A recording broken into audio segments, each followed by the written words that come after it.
I'm 34 and my husband Noah is 36. We live in a quiet suburb that looks like something out of a brochure, tree-lined streets, friendly hellos, the usual weekend potlucks. The neighborhood is nice. Mostly friendly people, nice houses, everyone waves when they walk their dog. But if you don't have kids, you start to notice how the welcome mat only rolls out so far. Noah and I don't have children by choice. We're not anti-kid or anything. We just enjoy our lives the way they are. We travel when we want, sleep in on weekends, have our own routines. When we moved here 5 years ago, we thought it was the kind of place where that would be fine. And it was, until it wasn't. In the beginning, we were invited to a few neighborhood events. A fall chili cook-off, a 4th of July picnic. I even helped organize a Halloween trick or treat path one year, made goodie bags and everything. But over time, the invites started drying up. Not all at once, just a slow shift.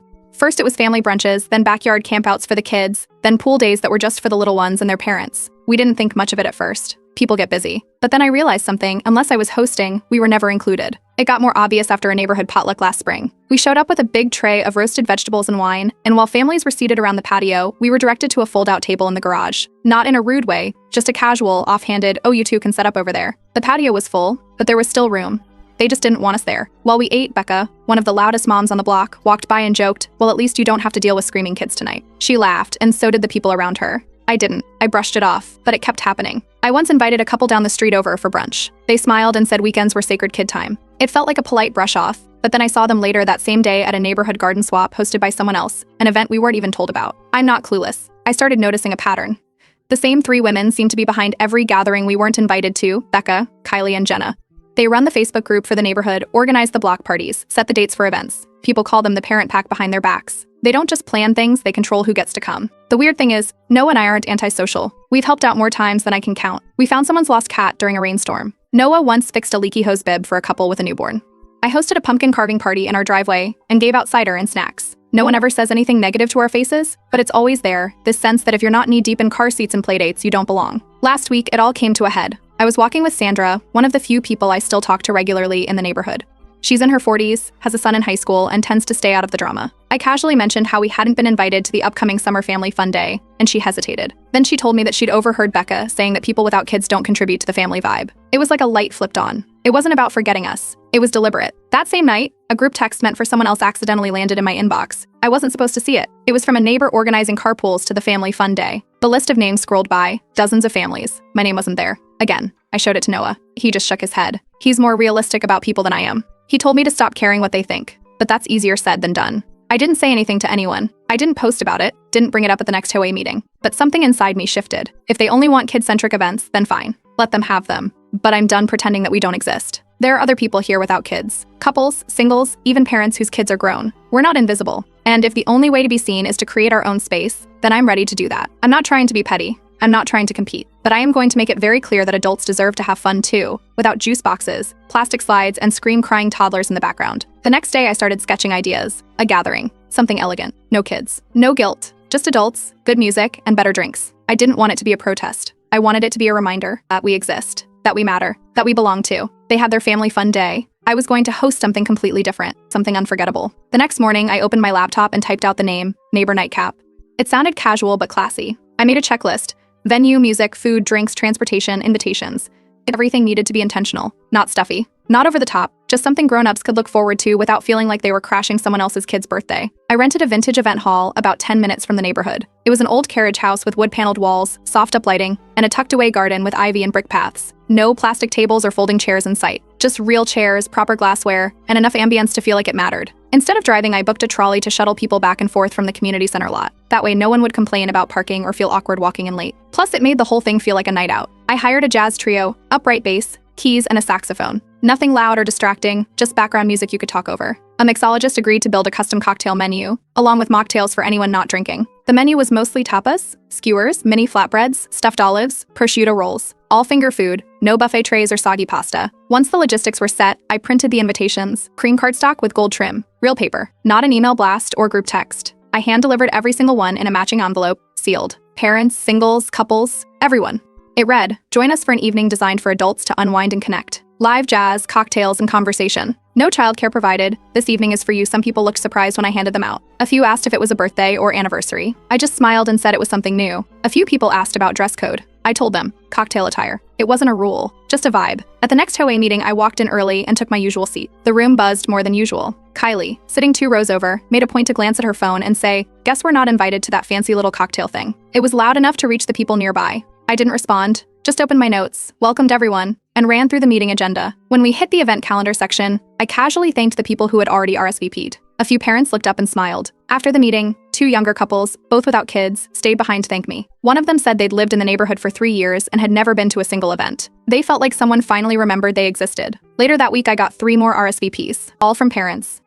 One mom texted saying she'd already booked a babysitter and picked out her shoes. Then Becca messaged. She said her teenage daughter could help out at the event, pass around food or pour water. I thanked her for the offer but declined. I explained it was strictly for adults, and that meant no teens, no helpers, no one working the room unless they were staff. She didn't reply. Noah raised an eyebrow when I told him. He liked the idea but warned me not to be surprised if things got weird. He was already hearing whispers from a few dads who were unsure how their wives would react if they attended. Then the speculation started. Someone asked Noah at the dog park if we were launching a business. Another neighbor said they heard it was a wine tasting gone a little off-brand. A day later, Jenna posted a message in the HOA Facebook group. Some people think they're too good for community traditions, that was it. No name, no context, no likes, no replies. Just sitting there like a leftover casserole no one wanted to claim. While all that swirled around, I finished the prep. I walked the venue again. Set the seating chart, not too stiff, just small clusters of plush chairs and tables near the band. I tested the candlelight at dusk and made sure every corner of the room felt warm, not dark. The cigar corner was my last addition. Not for smoking during the event, that wasn't allowed indoors, but just a quiet outdoor space with leather chairs, old books, and low lighting. A little unexpected, something for the people who like to wander away from the main room. By the end of the week, 26 people had confirmed. Not a massive turnout, but way more than I expected.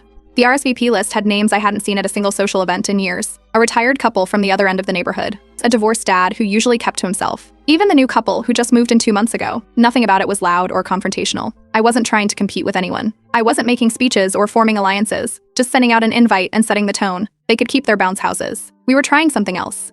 The trolley showed up at exactly 7:02 p.m., its lights glowing under the street lamps. Guests started arriving one by one, dressed in cocktail outfits and polished shoes. No one carried diaper bags, no one dragged along a stroller. It was the first time in a long while that I'd seen adults in the neighborhood walking around without being pulled in 5 directions. As they stepped off the trolley, people took a second to take in the venue. The hall was lit by warm string lights and tall glass candle holders scattered across tables and window ledges. Jazz floated through the air, low and mellow, and the clinking of glasses blended in as more guests arrived. I stood near the entryway and greeted everyone as they came in. Some brought wine, even though I told them everything was covered. Others handed over small gifts, candles and bottles, or just said it had been too long since they dressed up for anything. One couple had even booked a babysitter 2 weeks in advance and left their phones in the car. The bar opened early, and the signature drinks were a hit. The mixologist came through with names like the Neighborhood Whisper and No Kids, No Chaos. There were also mocktails with names like Silent Saturday and Juicebox Rebellion, which made people laugh. It didn't take long for the whole room to fill up with conversations that didn't involve school pickup lines or preschool crafts. One of the dads who came without his wife stood near the bar, sipping a whiskey and watching the room.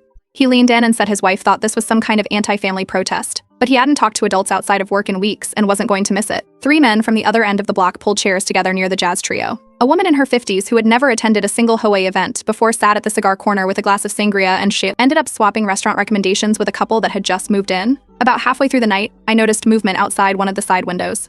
2 teenagers stood on the edge of the garden, clearly trying not to be seen. I recognized them. One was Becca's daughter, the other Jenna's niece, who sometimes stayed over. I stepped outside and walked toward them. They looked nervous, unsure if they were in trouble. I thanked them for dropping by but told them gently that this was a private event for adults only. They nodded and walked off without argument. Inside, the mood didn't shift. It just got looser. One dad stood up and said someone needed to give me a medal for making silence fashionable again. People laughed. Cut. A woman in heels kicked them off and curled up on a love seat with a drink, saying she hadn't sat without interruption since Christmas. As the night went on, someone started handing out paper awards made from folded napkins. I ended up with a homemade certificate for Best Grown-Up Timeout. Another guy got Most Surprising Jazz Enthusiast, which he proudly tucked in his blazer pocket. Around 10, a couple slipped out early. Their babysitter texted saying one of their twins refused to sleep. They stopped to thank me and said they hoped this wouldn't be a one-time thing. Back at the venue, the jazz set transitioned to softer instrumentals. People moved outside to the garden, sat near the string lights, and shared quiet conversations. There were no raised voices, no loud music, no speeches, just small groups of neighbors talking like they'd known each other longer than they had. At 10:41 p.m., someone's phone buzzed. A message popped up in the neighborhood group chat. It was from Jenna. "Glad you're all enjoying yourselves," while the rest of us parent. No one replied. A few people saw it, rolled their eyes, and put their phones away.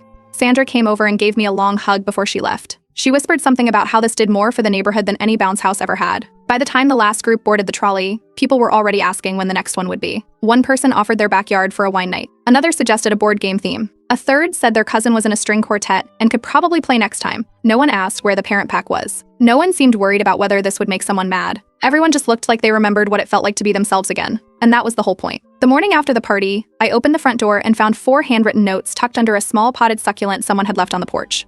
No names, but the handwriting gave it away. Neighbors I'd barely exchanged more than a wave with over the past year. Each note said the same thing in different words. Thank you for hosting, for thinking of them, for proving that not every gathering had to revolve around snack pouches and swing sets. By noon, things shifted. During a dog walk, I passed 2 moms who had been at the party. They nodded but didn't stop to chat like they usually did. One of them crossed the street before we met on the sidewalk. Another neighbor who had RSVP'd but didn't show waved from her porch and turned away just as quickly. That afternoon, word started to spread.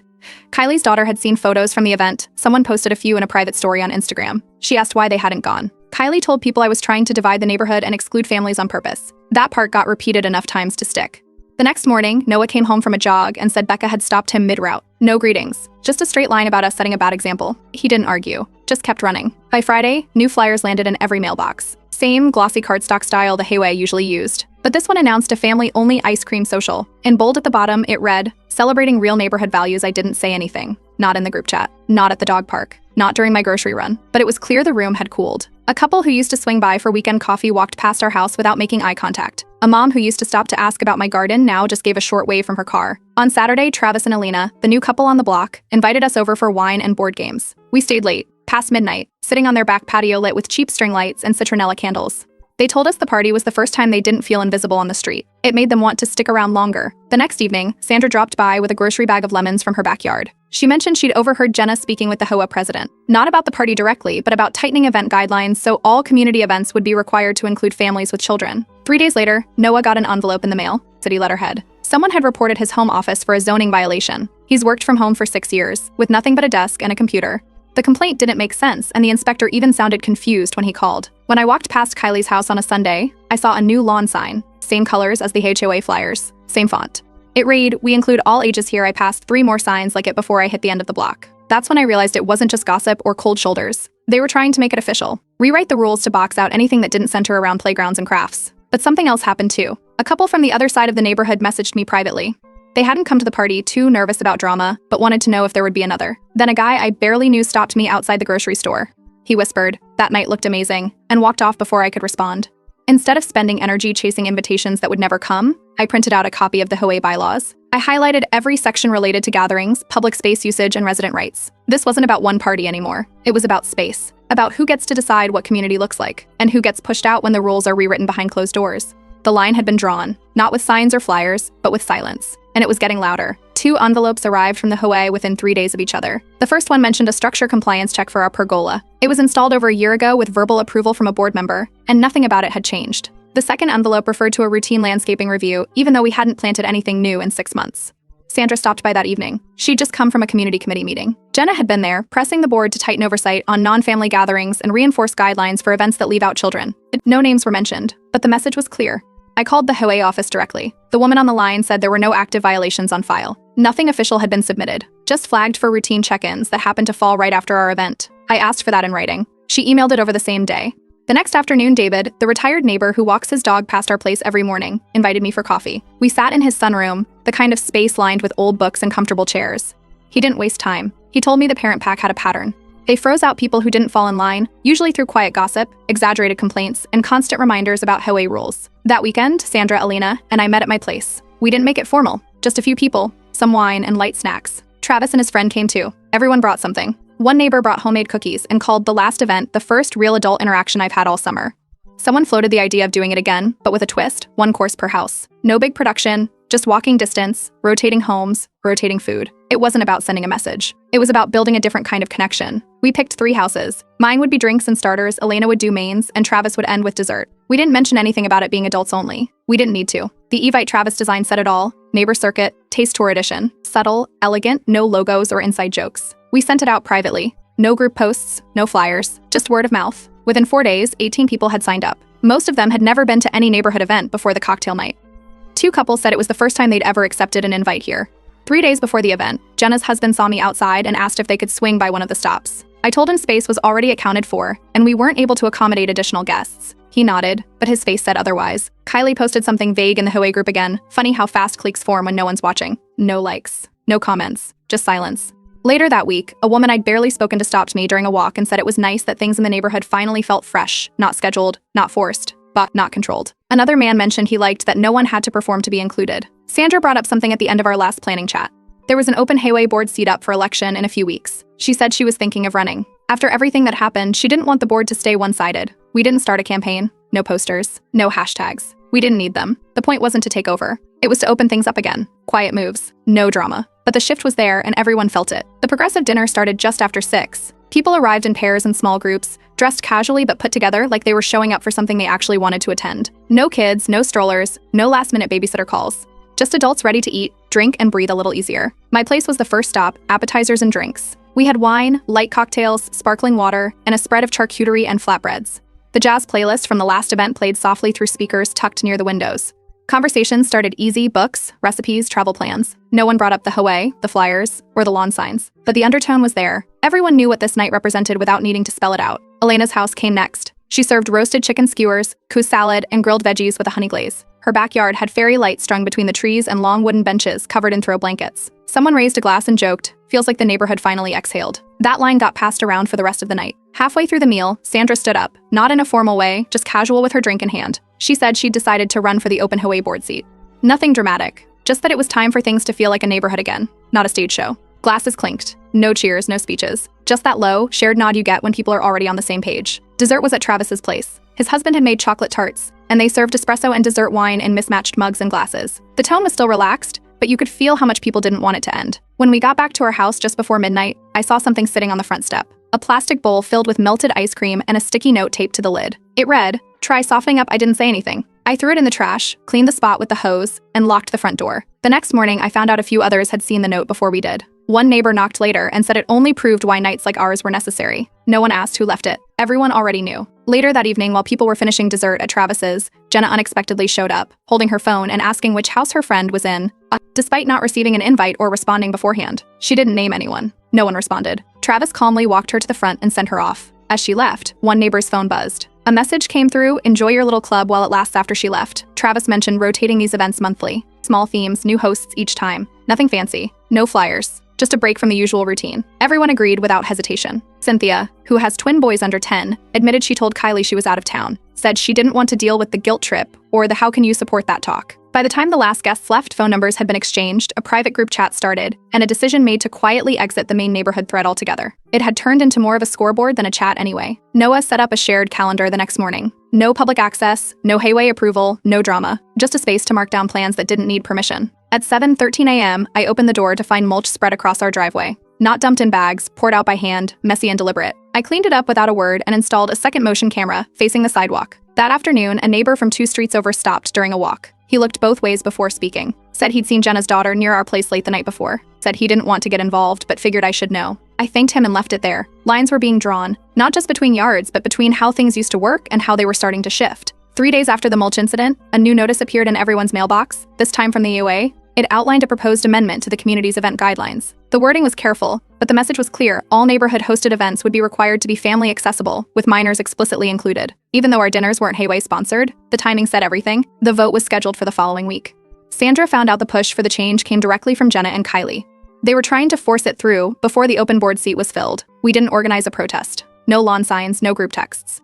Instead, we met at Alina's place, printed out the bylaws, and reviewed the process. A clause near the end stood out. Residents could challenge procedural changes with a counter-proposal, as long as they gathered enough signatures to trigger a formal vote. We didn't need a majority to stop it, just a quorum to force it to go public. That weekend, we walked door to door. Calm, polite, no drama. People asked questions. We explained that no one was trying to ban kids from anything. We just wanted options. Spaces for everyone, not just the loudest group. A retired teacher named Lisa offered to draft a neutral flyer that broke it all down without emotional language. We printed copies and slid them under doorways, left them in mailboxes, and stuck a few on bulletin boards. On Tuesday, Ron hosted discussion night at his place. Folding chairs filled the living room and porch. People brought water bottles, not wine. The tone stayed civil, but direct. Kylie called the progressive dinners exclusion in disguise. Sandra calmly explained attendance was always optional. One father admitted he used to believe all events needed to include children, until he went to one where they weren't around. He said it was the first time he remembered finishing a sentence in years. Jenna stood up near the end, accused Sandra of trying to erase families, and left before anyone could respond. Voting opened the next morning. Ballots were delivered with prepaid return envelopes. Participation was higher than any past year. 3 days later, the results came in. Sandra won the board seat by a wide margin. The proposed policy failed by 6 votes. Instead, Elena's counterproposal passed. Residents are free to host any type of event as long as invitations are clear and respectful, and no Heiau resources are used without approval. 2 days later, a card appeared in our mailbox. It was from Kylie. Inside was an invitation to her daughter's upcoming birthday party. It read, "Everyone is welcome. I placed it in the kitchen drawer. Never mentioned it again. Never went."